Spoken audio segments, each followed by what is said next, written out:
The whole recipe to standing out, is that like a secret sauce, or are you openly No. sharing that? No, there's no secret sauce. That's one of the first thing to say, right? The first thing to say is that anyone telling you there's a secret sauce, there is secrets, there is hacks, there is anything you don't know that you should know, they are lying to you, they're gaslighting you. Welcome to The Ugly Phase, the podcast for entrepreneurs who know that growth is never pretty. Every business hits the ugly phase, and barely anyone knows how to get out of it in one piece. Worse, no one tells you how to avoid showing your own ugly face when the pressure is on. Here, we break down real stories from founders who've been there, so you can push through and come out stronger. Every entrepreneur faces an ugly phase, but not everyone makes it through. This show makes sure that you do. Today I have a guest whom I've been trying to convince to come to the show for a very long time.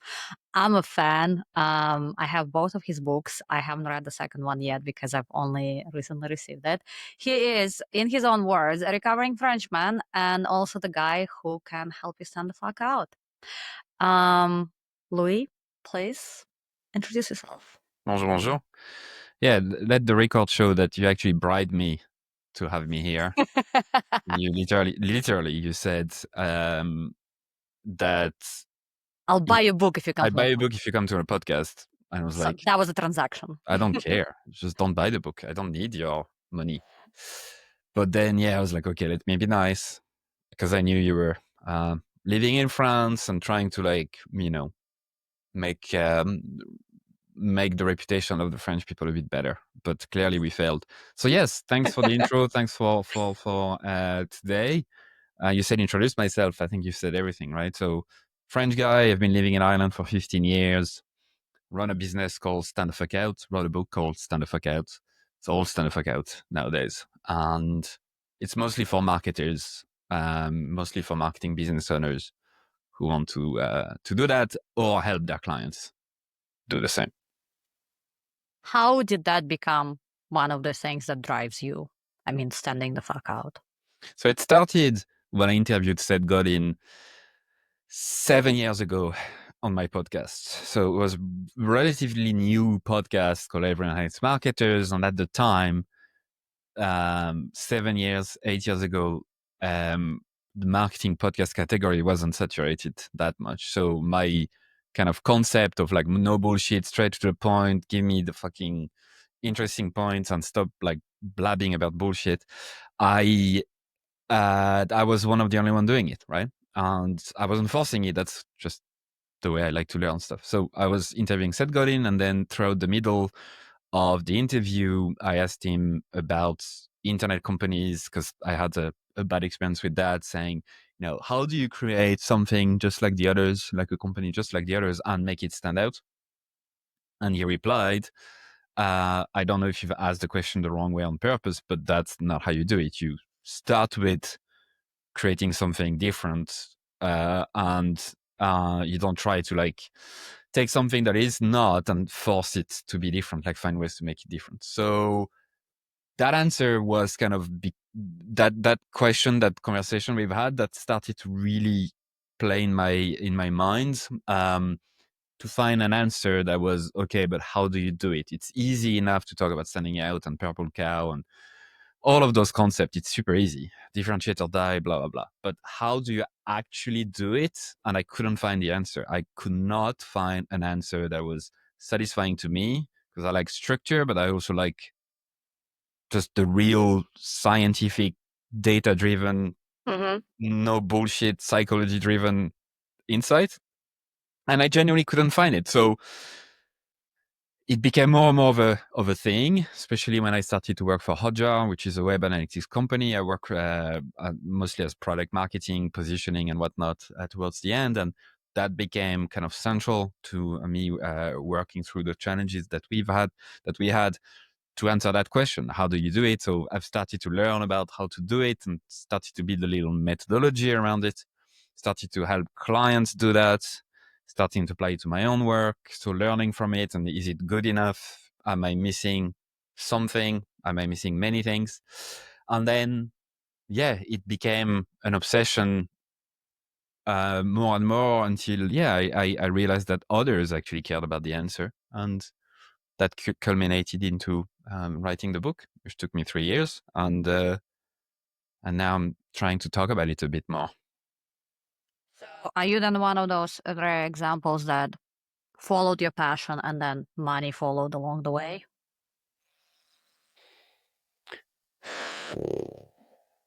I'm not I'm not a good, I don't have a good answer to this, because I know what you're asking, in terms of like, if you follow your passion, it's not always a good thing, because your passion could lead to nothing. And blah. I know, I don't know if I would call it a passion.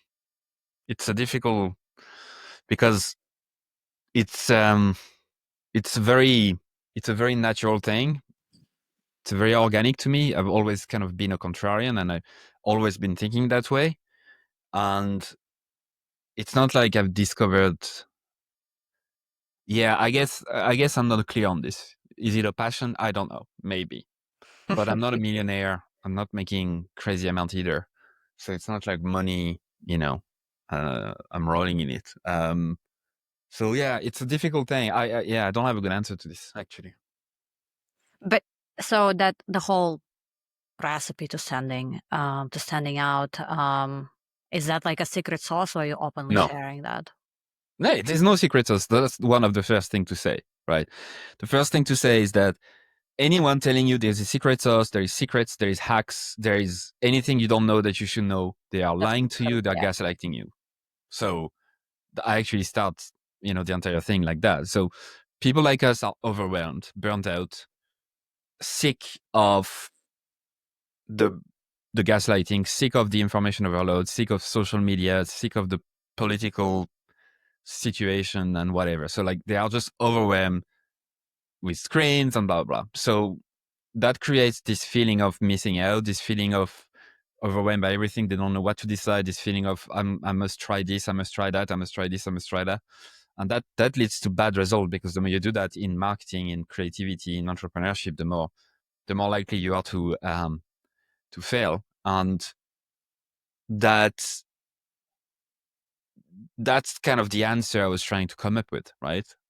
Is there a methodology that you can use that kind of help you to fight that overwhelm, that is not just a new secrets, but it's just purely based on first principles of business and marketing, psychology, business marketing? So what are the things that are not going to change about people, about the way we make decisions, about the way we act, about market forces in general? And so that's it. There's no secret. I'm more than happy to go into every single detail you want, because that's not just my work. I've, standing on the shoulders of giants who've done much more than I ever done in my life. And I'm just compiling it in a way that makes sense to me, with my own stories and examples that I haven't come across before.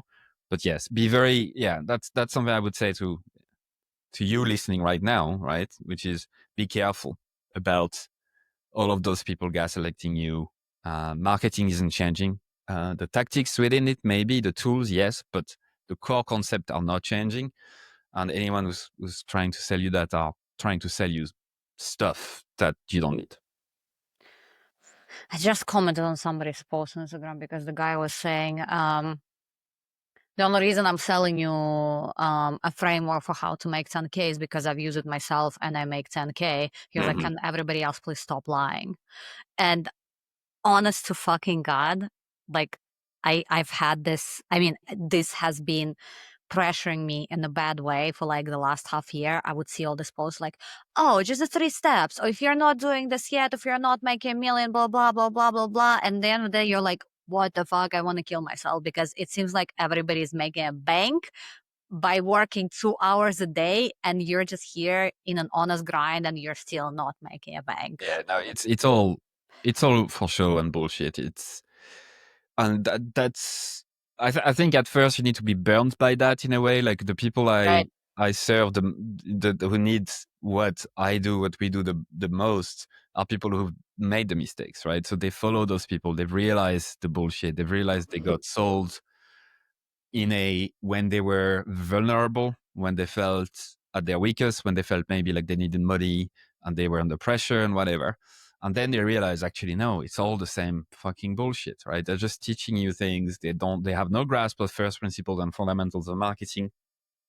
And they're just there to gaslight you. So yes, there's no secret, none of that. And it's normal if you feel weird when you come across those LinkedIn posts or those whatever, wherever they are. If you feel a bit weird and it's too good to be true or whatever, it is. It's always too good to be true. I'm gonna ask this trick question. I mean, I do have my own answer to this, so I'm really curious to know yours. So you know the famous chicken and the egg, or I guess in your case, Coco or the egg, since you do have him right behind you. By the way, I love that branding. Product or marketing? What comes first? So that's like saying the wheel or the car, what comes first, in a sense that marketing has product inside. Marketing is, I think it's Peter Drucker who said that there's only two functions in marketing, in a business: marketing and operations, or something like that. Everything else is just to support those two functions. So yes, product is part of marketing. I want to say what I've learned recently after working, well, recently as in the past 5 years. That's what I see as recently. After working with like super fresh products, is that if you don't have a product that solves a real problem at first, like there is any type of marketing you can do, it's still not going to make it. You're still not going to be able to scale. You can bring in like dancing elephants, I don't know what, it's still not going to sell as much as it would if it was a straightforward thing, solving a straightforward problem. Yep. Instead of trying to like make up something, all this like, bells and whistles, I don't know, CRM that also brush your teeth, blah, blah, blah, this type of thing. So there's a bit of nuance here. I agree with the premise of what you're saying, right? I agree with the fact that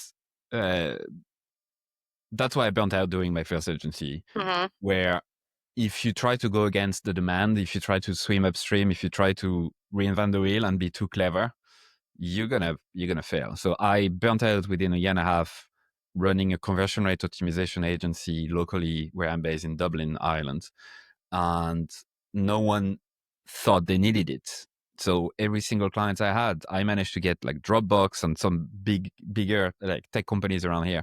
But I had to tell them about the concept, make them understand the problem, sell them the solution, blah. It was just a nightmare. And still to this day, it's not in demand. PPC agencies, paid, like even Facebook ads or whatever, those people would do CRO almost every day, but they don't sell it. That's not Right. what companies need. So that's the first thing, right? One of the most fundamental truths that people struggle with, especially marketers with big egos, thinking that they can generate demand. They can't. You can only channel market forces that are way bigger than yourself into categories that exist. So you can't create a new category. That's all fucking bullshit as well. Can talk about that at length. So yeah, like the demand was a big thing. Now, when we talk about problems, I guess it depends on what we call problems, because there's many products and services out there that don't necessarily solve a pain point. You can be in pain. You can literally have pain in your back for 10 years without doing anything about it, right? But it's only when your grandkids are coming to visit you, planning to come to visit you, that you're like, shit, I must fix my back because I want to be able to go to the park with them, right? So you need a trigger as well as a problem. So not everything is framed as a problem. Sometimes it's just like you walk down the street, you see something in a shop, you buy it. There isn't like this, this pain point that has been growing in you for 3 years before you want it. You just want an ice cream because you want an ice cream because it's now, and that's the trigger.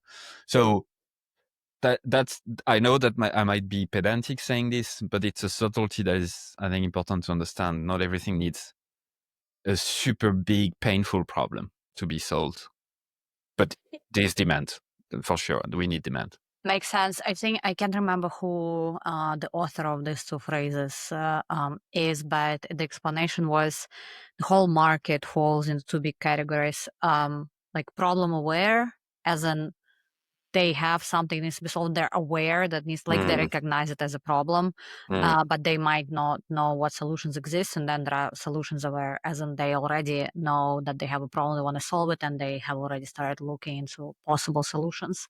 So there is that gray area where people with those problems exist, but they don't see them as problems, just like you described with the back pain. Like, yeah, sure, it's an inconvenience, but not necessarily something that the person was going to solve until they had the need to solve it. Yeah, but until a trigger happens. So I have a few problems with that framework. Mainly the first step of it, which is problem unaware, which is one of the most stupid concept, frankly, that I've come across in marketing. Like, there's no problem unaware people. Doesn't just I can't find any real life scenarios where you are problem unaware.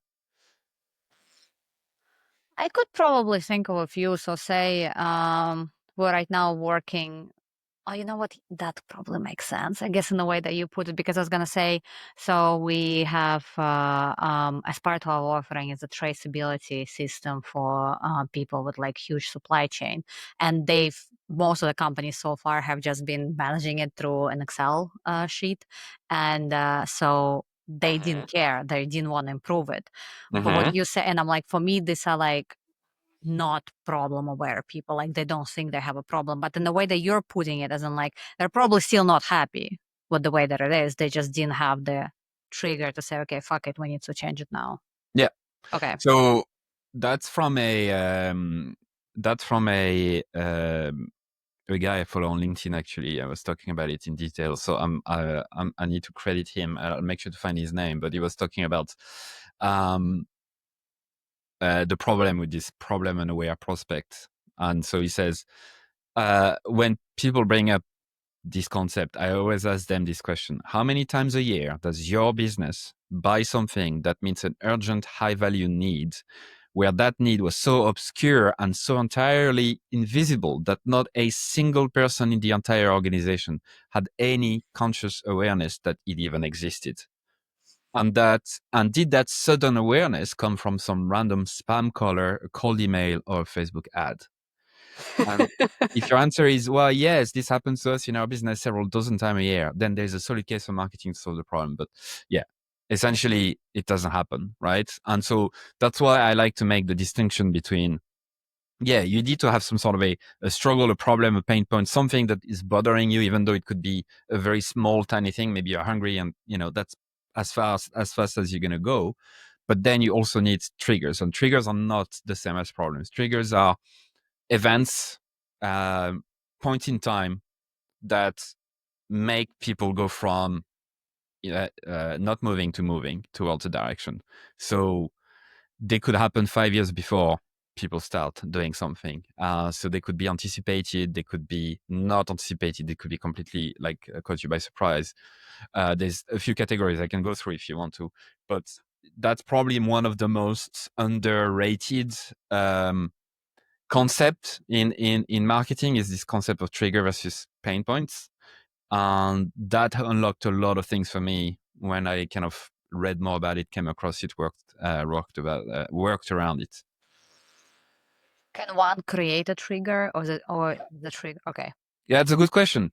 Because then you're like, okay, if the trigger happens and you can't control it as a brand, then what are you supposed to do? So yes, you can. There is essentially two types. I'm going to go through this because I want to make sure. So there is, you can slice it and dice it in different ways. So one way to identify a trigger is to think about where. So where is it happening? With whom is it happening? With what? So it could be a product or another product or whatnot. And when. All right. So at a point in time, or every day at the same time. You just write about it in the newsletter. I write about a lot of things.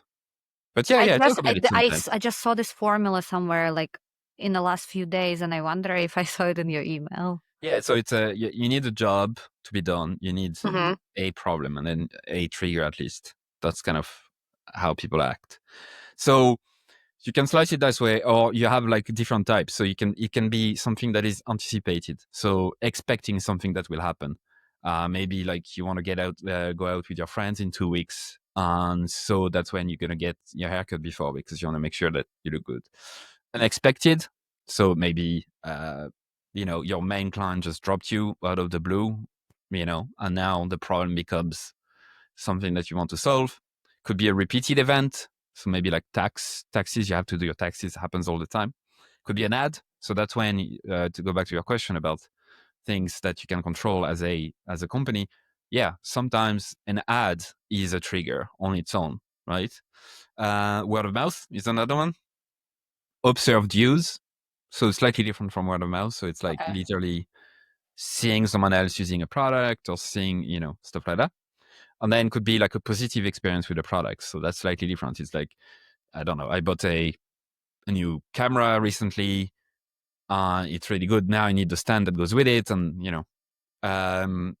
or a negative experience with a product. So the opposite way, like you bought something, you hate it or whatever, and then you want to do something about it. So when you think about it this way, I think it makes it much easier to understand why people are doing things. And because problems on their own, it's just so difficult to know where to focus your attention. How do you reach those people? With triggers, it's much easier to think about, because you can split it by, as I said, like the where, the when, the with whom, and the with what. And then it That would almost, influence your messaging. well, it's not only influence your messaging, but it's the source of your message. So if you split things into people in two ways, people who are looking for your stuff, people who are not. So people are not, roughly 95%, just as a rule of thumb, are not looking actively into anything you do. And to reach them, how do you do it? Well, you try to be there when they experience their triggers, where they experience their triggers, right? So if we talk about, let's say the tax season is coming up, right? So you know that every quarter or every year, let's say for the sake of simplicity, by a specific date, every business in your area are doing their taxes. And you know that this leads to them, I don't know, looking at, Tax streamlining their software. operations or whatever. Okay. Yeah. And maybe you sell something around those lines. So one of the clear ways is thinking, okay, where is that happening? So tax season, that tends to be like maybe in the office, the headquarters or whatever. Maybe they have to go to the accountants. I don't know. When? Well, we've just said it. Maybe at the start of December every year. With what? Maybe obviously in front of the computer, with accounting software, with whatever else that they use to do that. And with whom? Could be with their accountant, could be with a financial advisor and whatnot. Mm-hmm. But you see, as I don't know if it did that to you, but as soon as I describe those things, I can imagine like pretty easily where I want to be if I want to be associated with that trigger, right? Because if it happens every December, then let's anticipate that and build, something 3 months before that talks about, tax season coming up, and this is how we can help you with it, right? That's one way. But then where do we be, right? Well, I mentioned accounting software, I mentioned accountants. If you sell something that is regional, geographical, like in a geographical area, maybe you need to partner up with those accountants and find ways to team up with them when businesses who need their taxes start to get their ass in gear, for example, right? I mean, I could go on and on, but it kind of simplifies this. How do we reach people before they even know they need us? Yeah, I Like, think it takes some guessing out of it. yeah, and makes it way more visual. Mm-hmm. I mean, at least you kind of start to picture how to make it happen for real. So can you just list again the because I think you just touched upon two different categories. So those questions, then you said it could be situational, negative experience, seeing somebody else do it. So that's from, just to give him credit, that's from a guy called Alan Clement, who talks about jobs to be done and jobs to be done theory and stuff like that. So in one of his blog posts called the jobs to be done data model, in 2019, he talks about the different types. So anticipated event, unexpected event, repeated event, advertisement, word of mouth, observed use, positive experience with the product, negative experience with the product. So that's one way to look at it. Another way is the question. So when is it happening? Okay, I Where see. is it happening? With whom? And with what? In your observation, are most of the companies that marketing their products in the wrong way? Yeah, I mean, it's easy for me to say, right? From my perspective, it's easy to judge everyone and say, "Yo, shit." I know it's difficult to do. I know it's there's so many moving parts and convincing and all of that. But I found that when you think about it this way, when you try to reach people who don't know about you, don't want necessarily something or don't feel they want it, think of triggers and just try to associate what you do with those triggers. And when they are in market, when you have those 5% who have like the demand, there's the market forces towards that, then yes, talk more about the struggles, the pain points, the things that it will solve, like give them proof, make it the least risky possible option, all of that. So yeah, I can't, I'm not here to judge how people, how marketing teams and marketers and business owners are doing it. I know it's not easy. I'm just trying to give some sort of a guidance that is Makes practical, sense. you know? But I think the question that is probably swirling in the minds of marketers who are listening, especially the ones who are like really struggling with this. Again, no judgment, because we all know this shit sucks. So imagine somebody, a struggling marketer, would talk to you right now, maybe like a founder who is still marketing the product himself. They're like, Louis, where do I start? The fuck? Like, what's the first step? Yeah. So the first step is, I call it insight-foraging, which is essentially, you need to get good insights first of all. So anything should start with insight-foraging. So it's essentially either using data you already have, gathering new data, and or using your intuition, knowledge, things that you've gathered that sits in the back of your mind. And you need to get insights from a very specific group of people.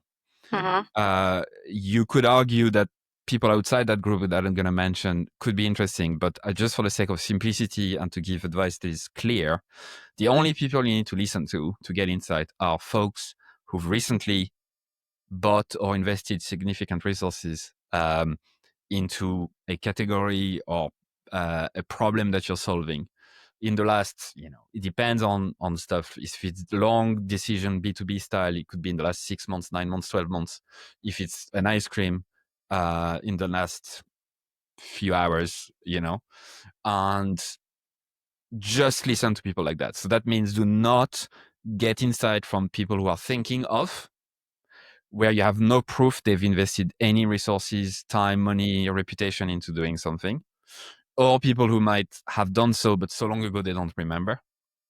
So you really need to focus your attention on those recent customers, and they don't have to be yours, and they don't have to be from your own category, as long as it connects with what you do. So I give an example. I work with a client that selling shampoos for Latinas, and they developed a product for like 3 or 4 years in the lab. They created this kind of product specifically for the hair of Latinas, which is not straight, not curly. It's in between. It's very fucking difficult to manage.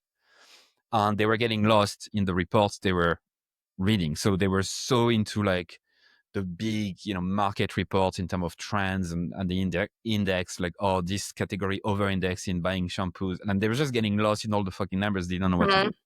So we just simply went back into the list of clients they've had recently. I think the last month, because they had only started selling online then.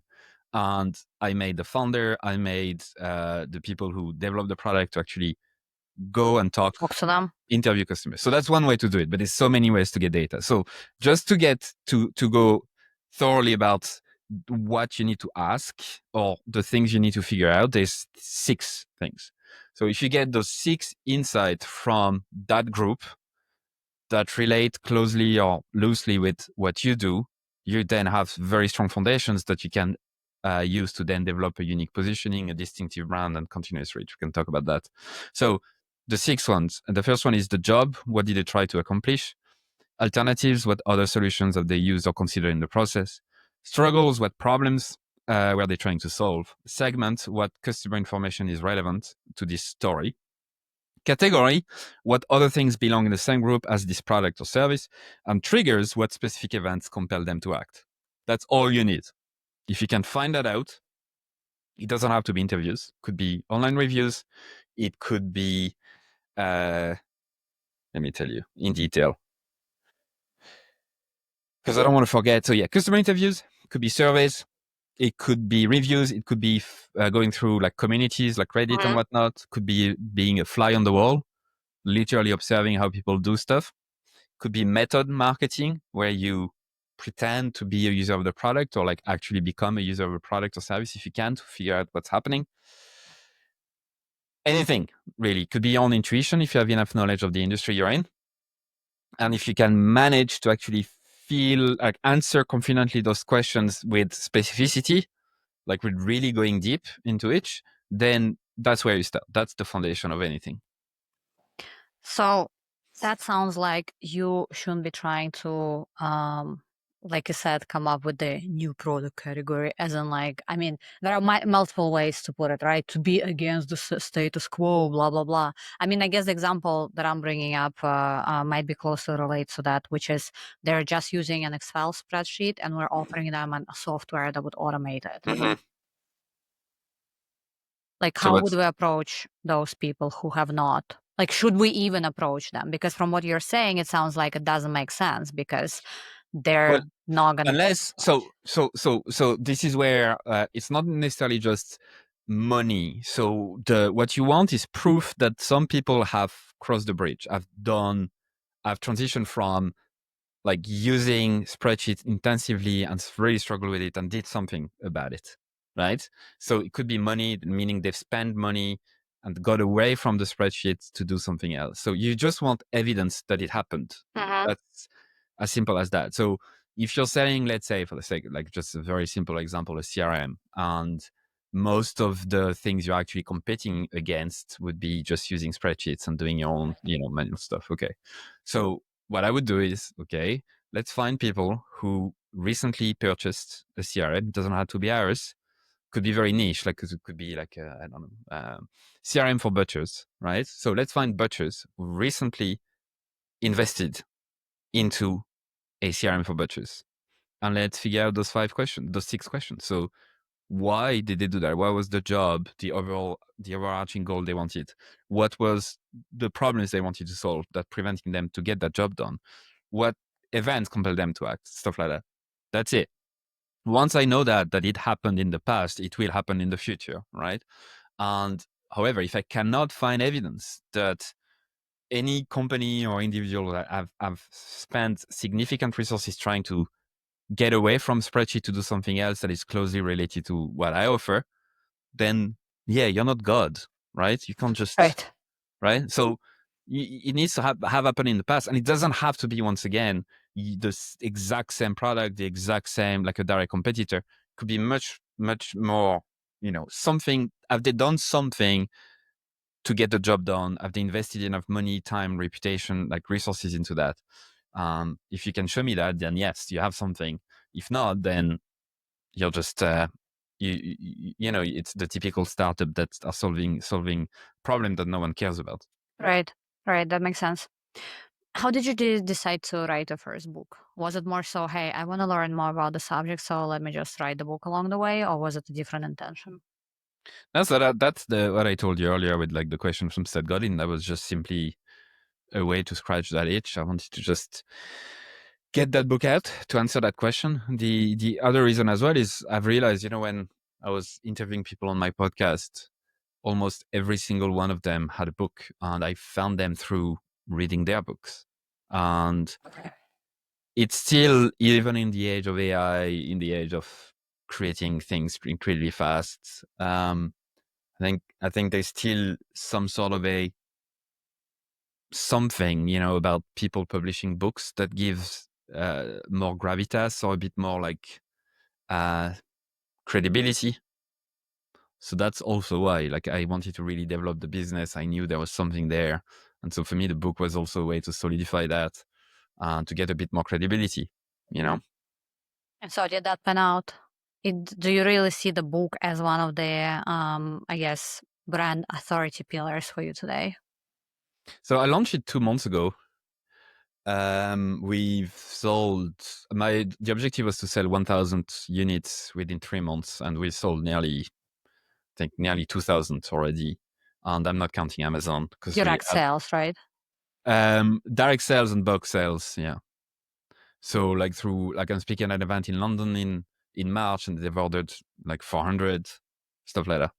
So roughly, so I'm very happy with that figure. And yes, it's already, it's I think it made it easier to sell the next steps. So for example, I'm gonna run a certification program in London where I'm gonna help marketing consultant, freelancers, agency owners to use the methodology for their own clients and more advanced use case and whatnot.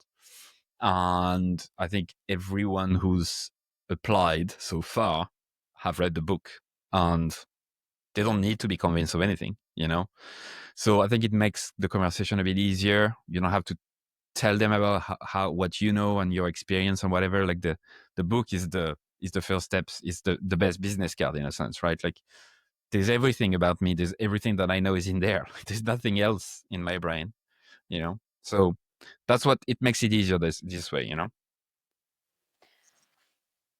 What is the hardest lesson that you learned along the way of writing the book? And I'm talking about life lessons, I'm not talking about marketing lessons. um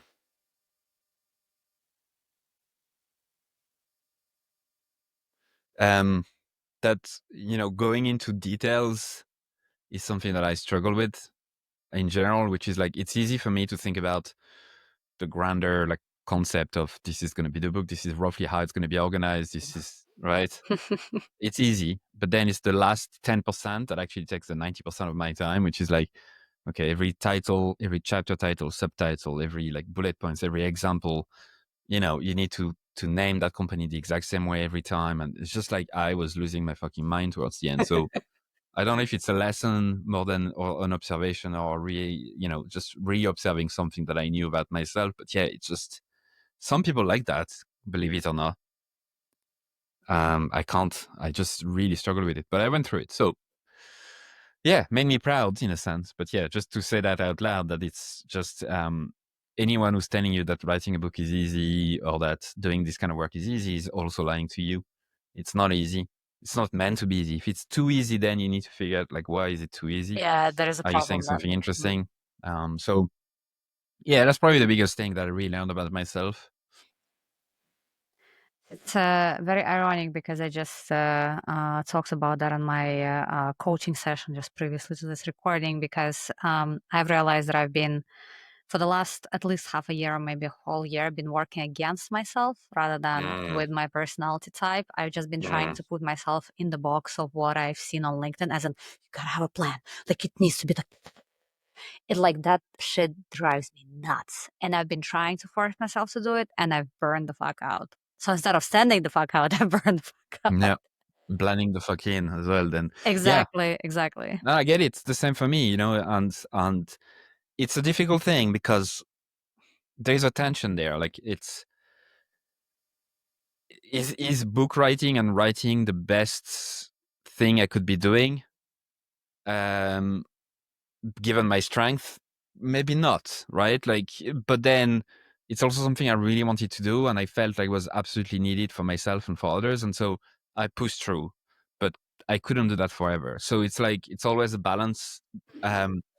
You do want to challenge yourself, but yeah, not to the point where like you're going against who you really are, what you really love doing.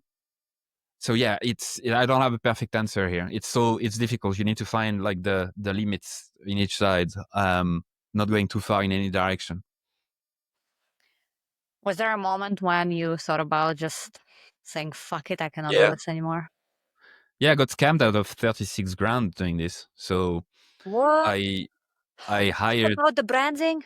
I think I read that story.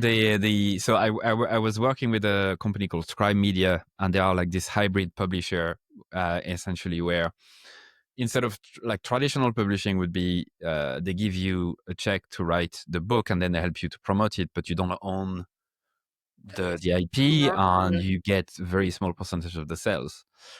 The hybrid publisher, they essentially give you creative control. It's your book, you own it 100%. They don't take any percentage of your sales, but they are paid for their services. So you pay them for editing, proofreading, doing the cover, and they kind of keep you on track.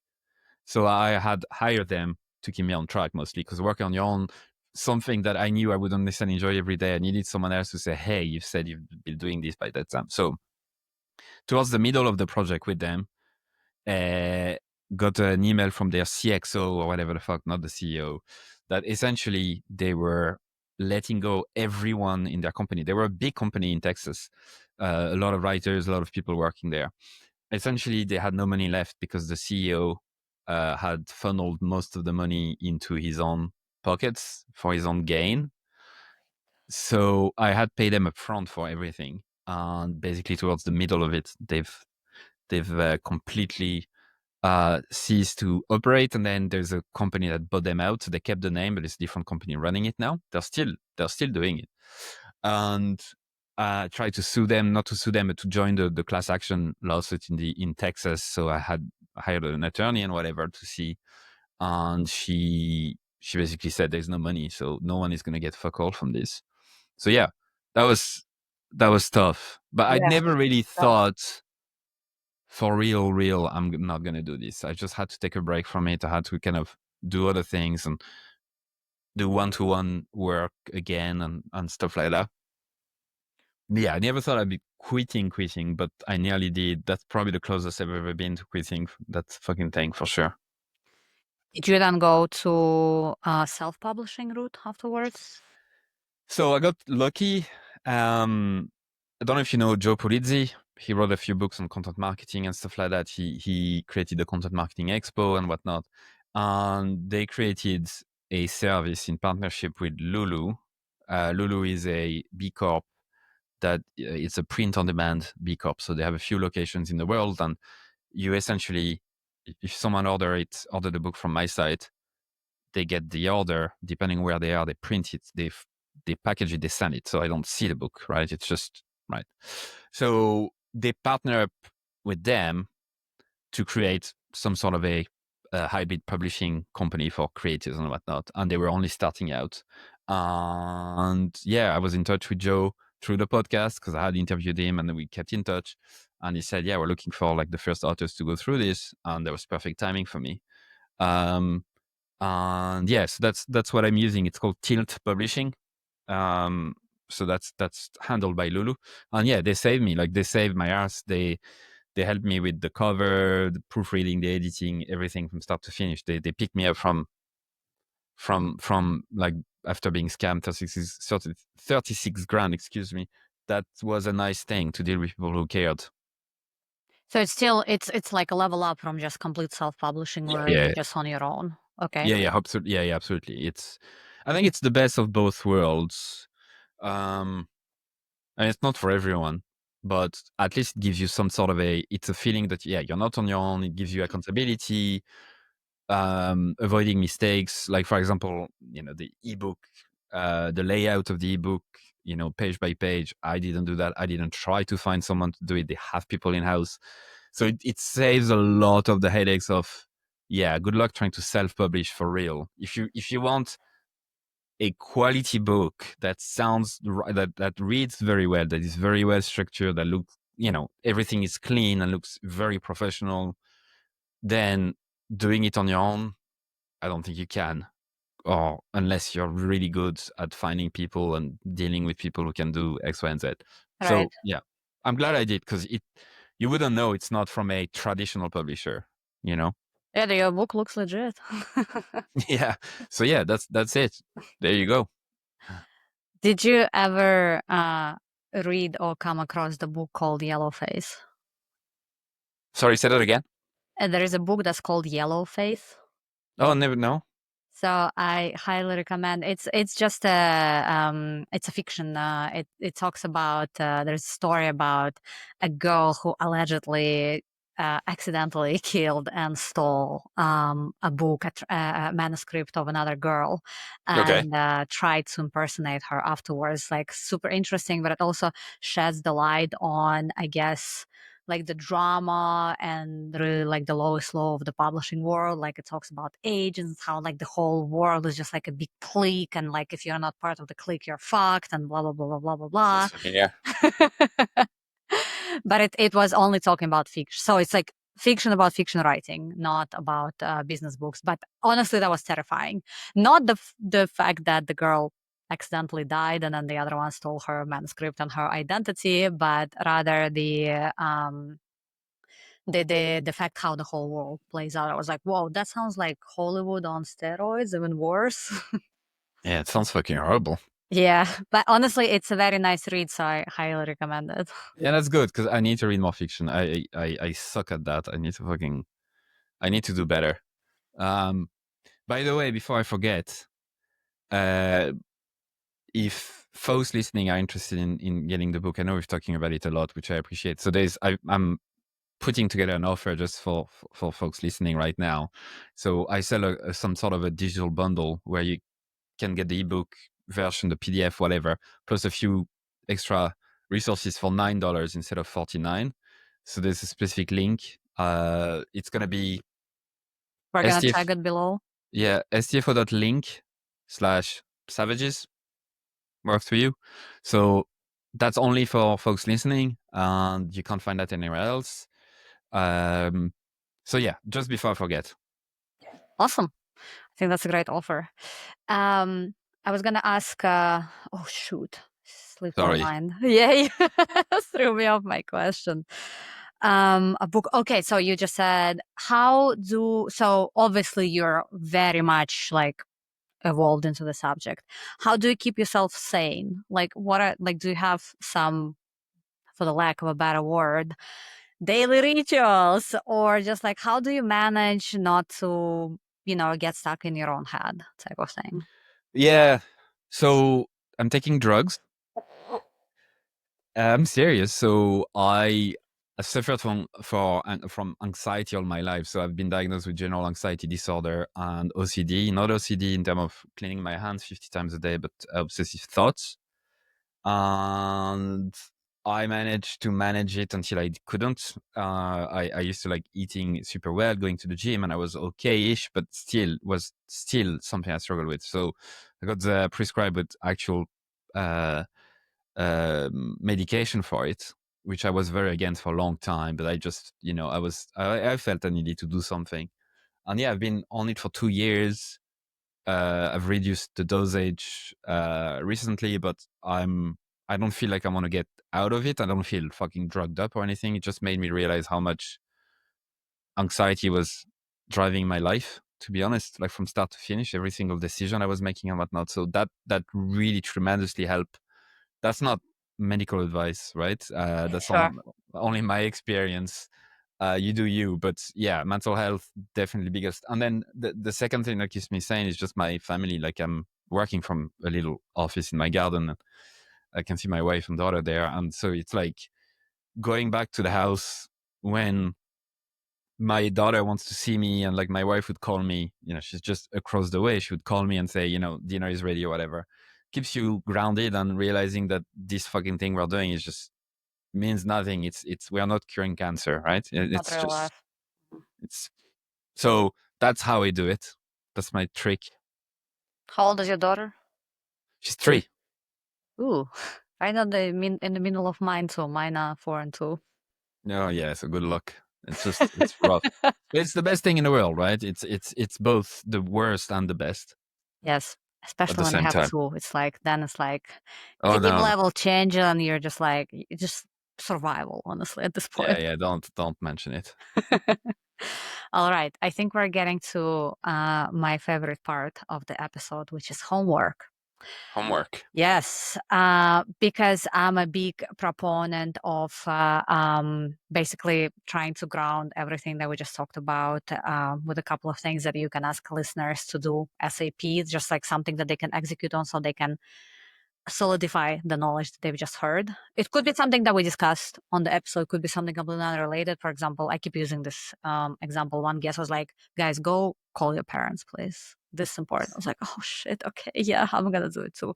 So what is a piece of a homework that you would like to give to the listeners?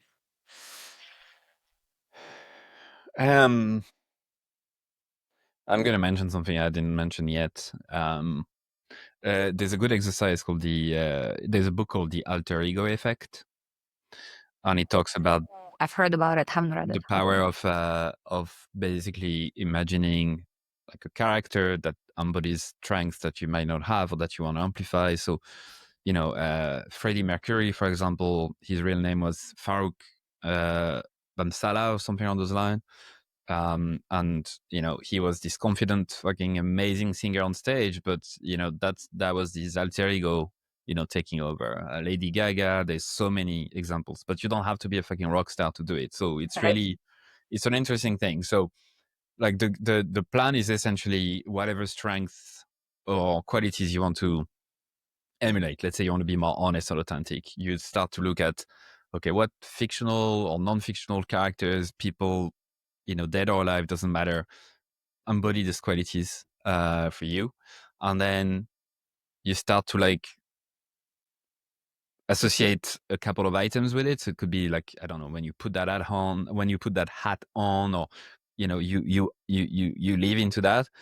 You're the managing director or the general manager of that person, of that alter ego. You're not the person, right? So Farouk Bouksala, for example, is the general manager of Freddie Mercury. He's not Freddie Mercury, right? So you kind of dissociate the two.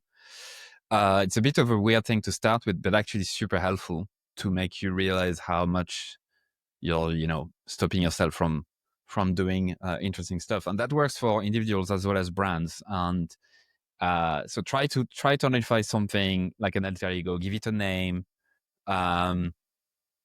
read the book, The Alter Ego Effect, for more detail. But yeah, get, an object that reminds you of it and whatnot, and try that to see if that's something that you could, channel to achieve what you want to achieve. Well, that's a really nice one. Final question. What is the one thing or one truth that you know today that you wish you could have told your younger self like 5 or 10 years ago?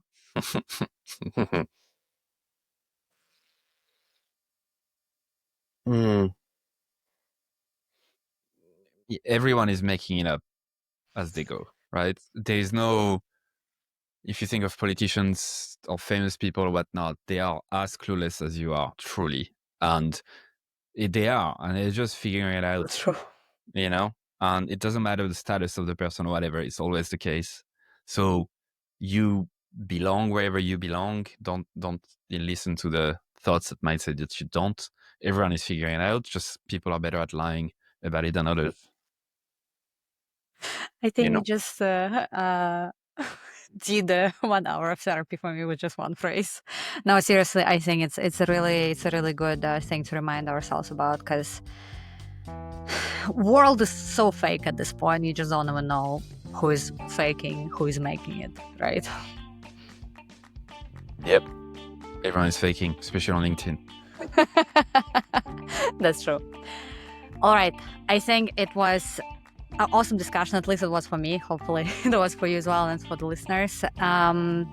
Last question. What is the best way for people to get in touch with you? LinkedIn, email? Yeah, just search Stand the Fuck Out. You'll find me. Okay. Fair enough. And we'll tag all of that into the episode description. Thank you so much. Merci. You're so welcome. C'est très sympa de ta part. Avec plaisir.